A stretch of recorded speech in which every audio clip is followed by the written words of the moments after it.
أعوذ بالله من الشيطان الرجيم بسم الله الرحمن الرحيم الحمد لله رب العالمين والصلاة والسلام على رسوله وحبيبه محمد صلى الله عليه وسلم وعلى أصحابه وأزواجه داعين إلى صراط مستقيم. أما بعد السلام عليكم ورحمة الله وبركاته. برادرای اسلامی و مؤمنین خدا، همتون به این معرکه خیر خوش آمده. خداوند ما و شما را برای راست هدایت کنه. بروز حضرت سلطان ابرار، بروز حضرت سلطان ابرار بفرمود از لب شیرین شکربار به سوی فاطمه ای امت الله بترس از قهر حق گو ذکر آگاه. یک روز جناب پیغمبر صلی الله علیه و سلم از این زبان شیرینشان که قرآن عظیم و شان حکایت میکنه که زبان پیغمبر جنایت نمیکرده، همین زبان جناب پیغمبر جنایت نمیکرده، لا ینطق عن الهوا. یعنی علما اتفاق داشتن که زبان جناب پیغمبر صلی الله علیه و سلم یگان مراتبه جنایت کردگی نبودن. لا ینطق عن الهوا، یگان بار پیامبر از پستی ها، از دنیا، از نفس، از گناه، ای جنایت گپ زدگی نبودستیم. خیلی خداوند در قرآن پیغمبر خدا دا توجه کلان الهام الهی وحی کردگی. یک تاش همین است که زبان رسول اکرم صلی الله علیه و سلم جنایت نمی کردیم. ای همین زبان به جنایت و ای زبان پاکشون حضرت طرف فاطمه دخترشون اشاره کردن که فاطمه بچم، ای امت خدا، ای پیروی آیین خدا، ای نفره که خیلی تو منزلت بلند داری. فاطمه شوخی نیست. فاطمه گوشت از گوشتپاره بدن رسول اکرم است. خشان گفتن هر کسی گو فاطمه را دوست داره من را دوست داشته، هر کسی فاطمه را دوست نداره من در مقصد نو احترامی کرده است.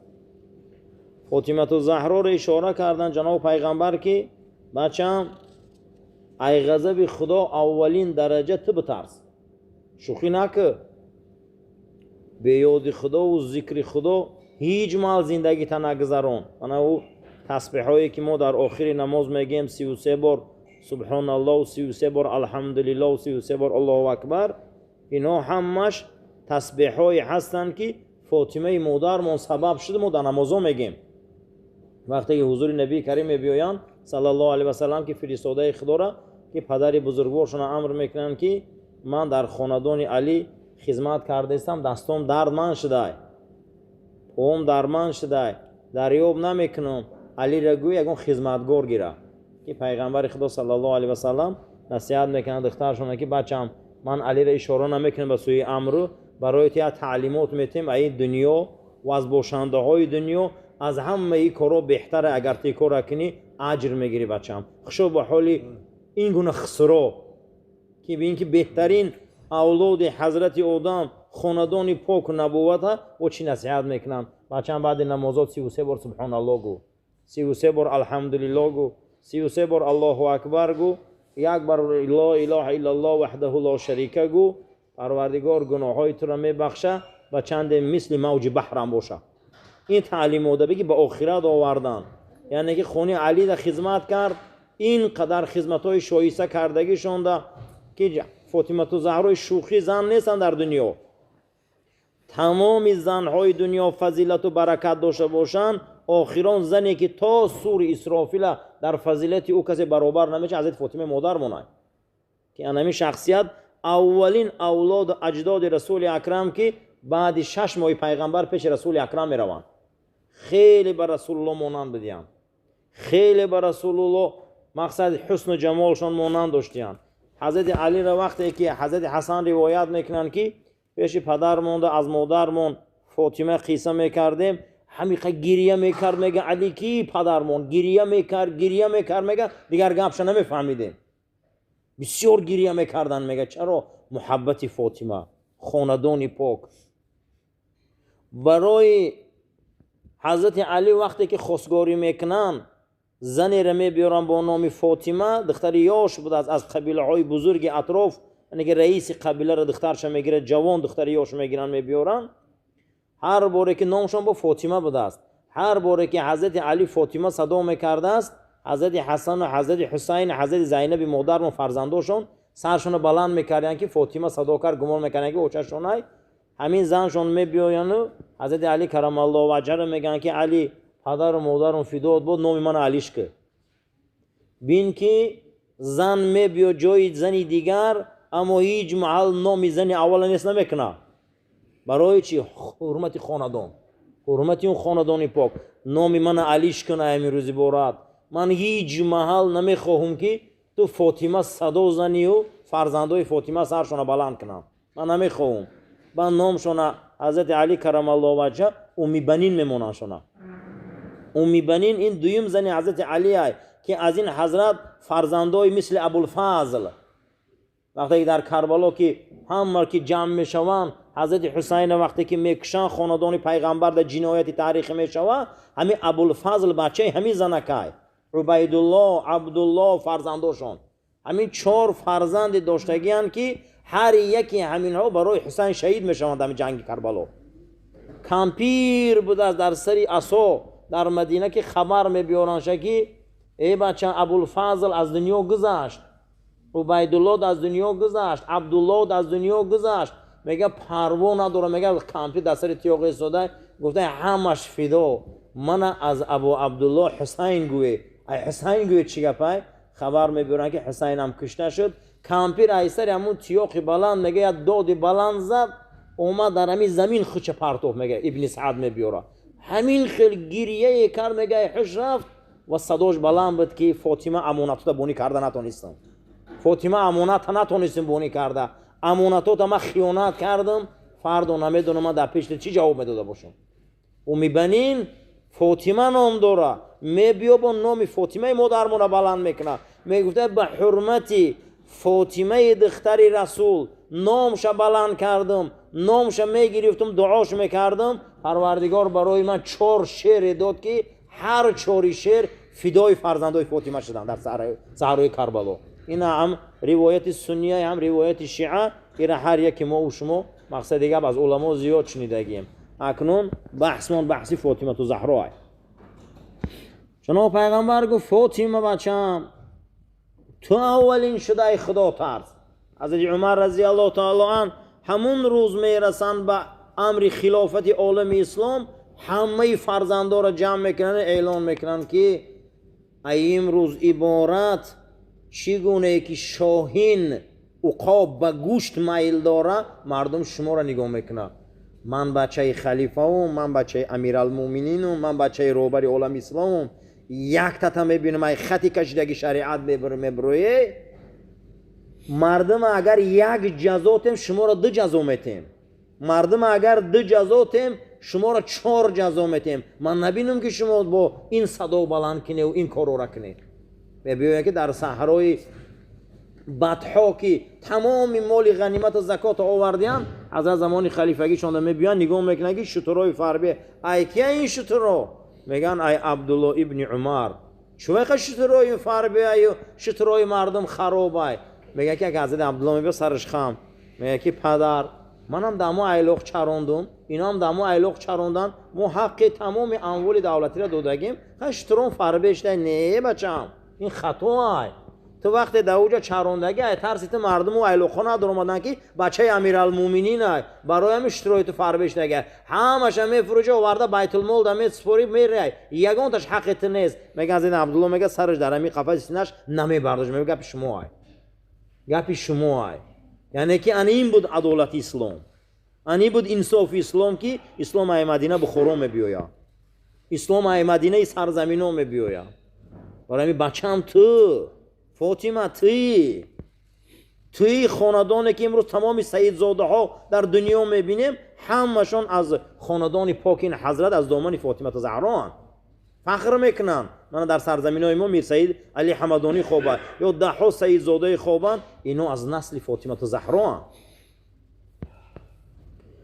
مکن تکیه به من زینهار که محشر روزی سخت و کار دشوار که قربی حق به موقوفی عمل هاست وگرنه در رهی طاعت خلل هاست. اجمال من تکیه نکن فاطمه بچم، قیامت خیلی روزی وزبینه، قیامت خیلی روزی دشواره. نزدیکی قرب خدا برای همه آدمی هست که روز عمل داره، اون روز عمل ورق میزنن، در راه طاعت خلل زیاده. وقتی که امروز یا طاعت را که ما میکنیم گمان نکنیم که طاعت دزد نداره، بسیار دزدی بسیاره. شیشه طاعت ای شیشه فانوس هم نازکه، شوخی نکنیم، یک دم دیره میدزدن، یک دم ده میدزدن، به یک دشنام، به یک کاری به معنی، به یک عملی ناشایسته مردم ها می بیاین از بیرون خاندان پیامبر صدا بلند میکنن، پیامبر خفه میشوند، سوره حجرات نازل میشود لا ترفعوا، مردم بلند نکنی آوازتونه، اینجا جوی بلند آوازی نیست، اینجا جوی بد اخلاقی نیست، همیشه میکنی عملاتونه بیکار میکنن. بعضی اولادها ده شوخی میکنیم پیش پدر مادر علما استاد آدمای بزرگ ده یا به حرمتی میکنی، ما نمیدونیم چی عملمون میسوزه. طاعت روش بسیار خلالش بسیار بوده است. و طاعت قرب ایزید میتوان یافت، کند حاصل کسی که نیک بیشتاف. کسی میخواد که به خدا نزدیک شود عمل کنه. خشا به حال انسانی که در این راه چقان شد، چقانی در این راه بسیار بزرگی های. خطیچه مادر ما چقانی کرد، دید در چهره پیامبر بزرگی را، مگو پگه نگو پگه نگو، ما نمیدونه پگه چی گپای. آدمی با فراست تیز چقان میبیویا، چقان میبیویا در این راه میدرویا، یک ساعتش دیرای، یک ساعتی به توفیق چیزی بدای، به هدایتی چیزی بدای، پگه هم از این دنیا مهمون میگذره میروه. یک روز هست که او را حسرت میگن، او را حسرت میگن. برای همین انسان نیک کسی هست که تیز برای حاصل آخرتش میگن تیز شتافته میبیوید. منازی که پیامبر زاده من، منازی که پیامبر زاده من، میانی بندگان آزاده من. بخاطر رحمته ناز و نسب را مده، از دست خود فیضی حسب را. و فردا از عمل پرسند و بسیار، زیزاد و نسل کی پرسند هشدار. با ناز نکنی که من دختری پیغمبرم، با نگویی که من در بین بنده ها جدا کردم، با این ناز و نسب بچم اوبرمون. اسلامی ما اسلامی نام و نسب نیستی. ابوبکر صدیق بر رسول الله یگان اولاد خیشی نداره، اما اخلاص صدیقیت چه بینیم که از تمام اجداد اولاد پیغمبر بعد رسول الله برای ما بزرگه. یا حضرت عمر رضی الله تعالی عنه یگان خیشی و پیغمبر خدا ندارن، اما بینین تقوا و عمل و مقصد حرکت شونه که از تمام اولاد اجداد پیغمبر اومده دویم انسانان. اسلامی ما اسلامی نسب نیست، اسلامی حسب نیست، ما فرزندی فلانیو ما بچه نه. اسلامی ما اسلامی عمل بده. کسی عمل میکنه، کسی حرکت میکنه، کسی همین قدر تلاش میکنه، همون قدر نزد پروردگارش اجر داره، همون قدر نزد خدا قرب داره. به فردا از عمل پرسند و بسیار، پگه ما از عمل ها میپرسند. زیزاد و نسل کی پرسند و هشدار، ما را از این زاد و نسل ها نمیپرسند.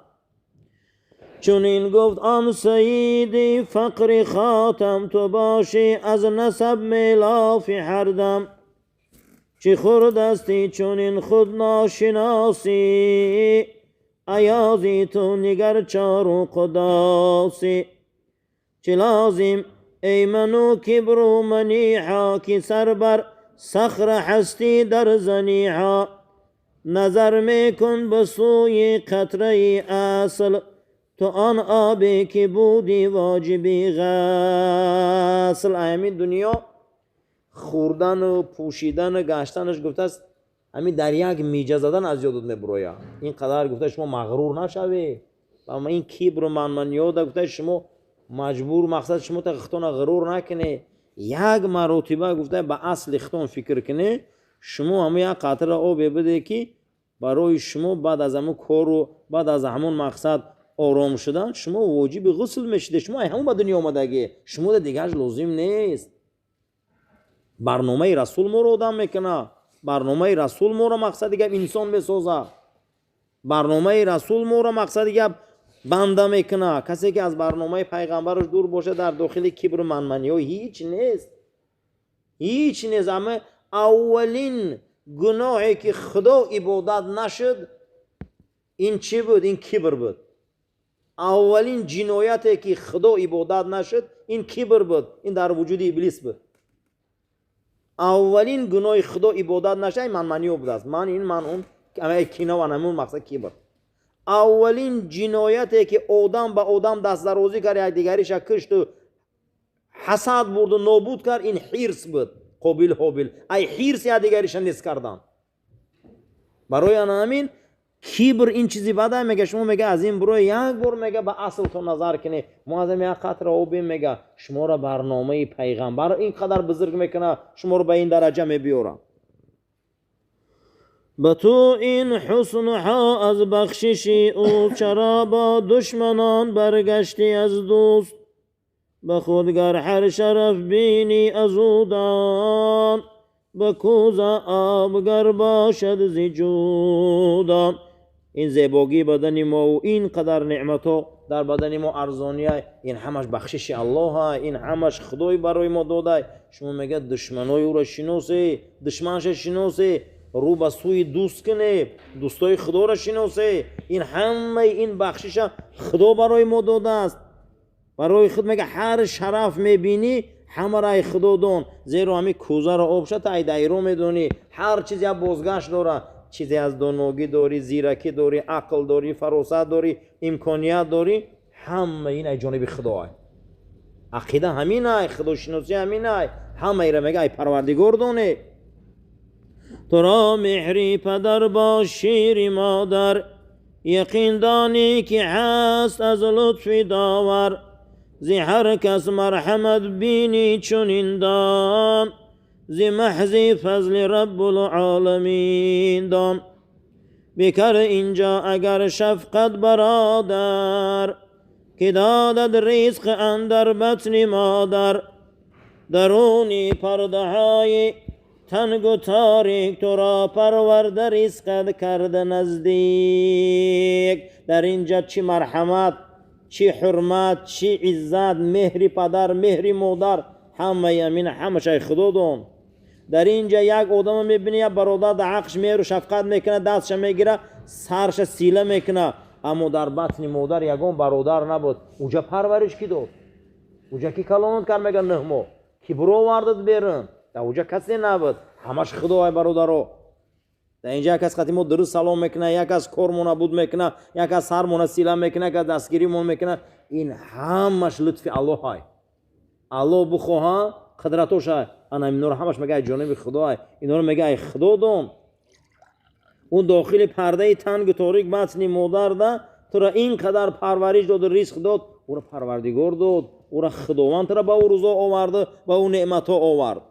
رسانی داد به اکرام و کلانی، چی کردی بندگی تو ای فلانی. حرمت داد، عزت داد، مقام داد، مرتبه داد، کلان کرد، به این عزت ها رساند. میگه تو چی بندگی کردی؟ که چی خدمت کردی در آیین خدا؟ چی خدمت کردی در حقش؟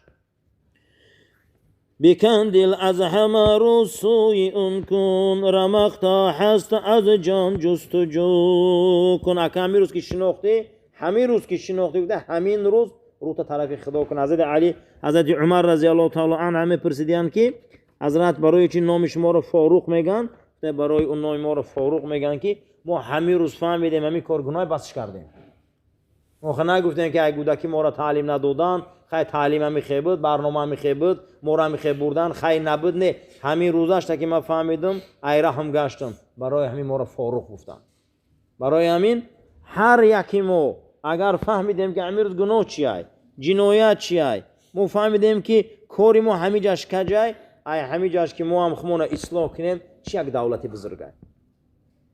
این همش عطای خدا، این همش فضل خدا، این همش یک رحمت خدا که پروردگار برای ما و شما این چیز را ارزانی کرده است. پیامبر صلی الله علیه و سلم فرزندشون این نصیحت را کردند هر یکی ما و شما هم باید دور از کبر، دور از منمنی ها، مسلمان باید به عمل نشان دهد. دین این حسن دین این عملی ما، همه چیز عوض کرده می شود اما ذات عوض کرده نمی شود. ذات ما باید ما عوض کنیم، ذات ما با واسطه عمل عوض می شود. همین عمل نماز خون تمام همه جا ما میدونیم که ذات همین نماز خون است، راست گفت ذاتش راست گفت است، همین کاری درست که باشه ما دیدن میگیریم. اما نسل پیامبر نسل سید زاده باشه و وقتی عمل بیزیب کنه او ذات حیف میکنه. برای همه ما را تغییرات ذات ما را عملمون میکنه. خداوند ما را برای راست هدایت کنه و عملای نیک مونته و از آفت و بلا و کلفت و خداوند ما و شما را نگهبان باشه.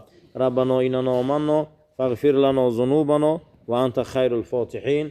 آمین آمین یا رب العالمین.